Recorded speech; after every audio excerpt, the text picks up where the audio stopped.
El Santo del Día. Hoy la Santa Iglesia Católica celebra la transfiguración del Señor. Jesús había anunciado a los suyos la inminencia de su pasión, y los sufrimientos que había de padecer a manos de los judíos y de los gentiles. Y los exhortó a que le siguieran por el camino de la cruz y del sacrificio. Mt 16, 24 ss. Pocos días después de estos sucesos, que habían tenido lugar en la región de Cesarea de Filipo, quiso confortar su fe, pues, como enseña Santo Tomás, para que una persona ande rectamente por un camino es preciso que conozca antes, de algún modo, el fin al que se dirige, como el arquero no lanza con acierto la saeta sino mira primero al blanco al que la envía. Y esto es necesario sobre todo cuando la vía es áspera y difícil y el camino laborioso. Y por esto fue conveniente que manifestase a sus discípulos la gloria de su claridad, que es lo mismo que transfigurarse, pues en esta claridad transfigurará a los suyos. Esto. Tomás, Suma Teológica. Nuestra vida es un camino hacia el cielo, pero es una vía que pasa a través de la cruz y del sacrificio. Hasta el último momento habremos de luchar contra corriente, y es posible que también llegue a nosotros la tentación de querer hacer compatible la entrega que nos pide el Señor con una vida fácil, como la de tantos que viven con el pensamiento puesto exclusivamente en las cosas materiales. Pero no es así. El cristianismo no puede dispensarse de la cruz. La vida cristiana no es posible sin el peso fuerte y grande del deber. Si tratásemos de quitarle esto a nuestra vida, nos crearíamos ilusiones y debilitaríamos el cristianismo, lo habríamos transformado en una interpretación muelle y cómoda de la vida. Pablo VI, alocución 8 de abril de 1966. No es esa la senda que indicó el Señor. Los discípulos quedarían profundamente desconcertados al presenciar los hechos de la pasión. Por eso, el Señor condujo a 3 de ellos, precisamente a los que debían acompañarle en su agonía de Getsemaní, a la cima del monte Tabor para que contemplaran su gloria. Allí se mostró en la claridad soberana que quiso fuese visible para estos 3 hombres, reflejando lo espiritual de una manera adecuada a la naturaleza humana. Pues, rodeados todavía de la carne mortal, era imposible que pudieran ver ni contemplar aquella inefable e inaccesible visión de la misma divinidad, que está reservada en la vida eterna para los limpios de corazón. San León Magno, homilía sobre la transfiguración, la que nos aguarda si procuramos ser fieles cada día. También a nosotros quiere el Señor confortarnos con la esperanza del cielo que nos aguarda, especialmente si alguna vez el camino se hace costoso y asoma el desaliento. Pensar en lo que nos aguarda nos ayudará a ser fuertes y a perseverar.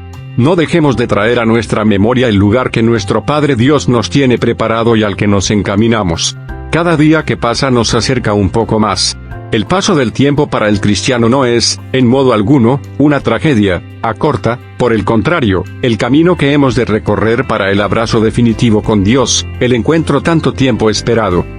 Jesús tomó consigo a Pedro, a Santiago y a Juan, y los llevó a un monte alto, y se transfiguró ante ellos, de modo que su rostro se puso resplandeciente como el sol y sus vestidos blancos como la luz. En esto se le aparecieron Moisés y Elías hablando con él. Mt 17, 1-3. Esta visión produjo en los apóstoles una felicidad incontenible. Pedro la expresa con estas palabras: Señor, qué bien estamos aquí, si quieres haré aquí 3 tiendas, una para ti, otra para Moisés y otra para Elías. Mt 17, 4. Estaba tan contento que ni siquiera pensaba en sí mismo, ni en Santiago y Juan que le acompañaban.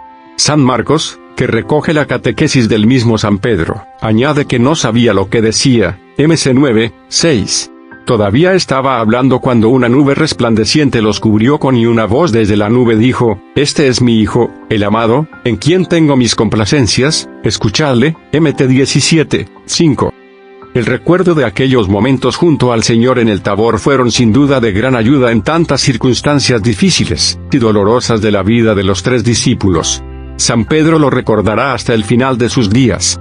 En una de sus cartas, dirigida a los primeros cristianos para confortarlos en un momento de dura persecución, afirma que ellos, los apóstoles, no han dado a conocer a Jesucristo siguiendo fábulas llenas de ingenio, sino porque hemos sido testigos oculares de su majestad. En efecto, él fue honrado y glorificado por Dios Padre, cuando la sublime gloria le dirigió esta voz: Este es mi Hijo, el amado, en quien tengo mis complacencias.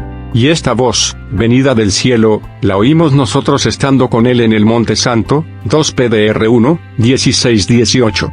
El Señor, momentáneamente, dejó entrever su divinidad, y los discípulos quedaron fuera de sí, llenos de una inmensa dicha, que llevarían en su alma toda la vida. La transfiguración les revela a un Cristo que no se descubría en la vida de cada día.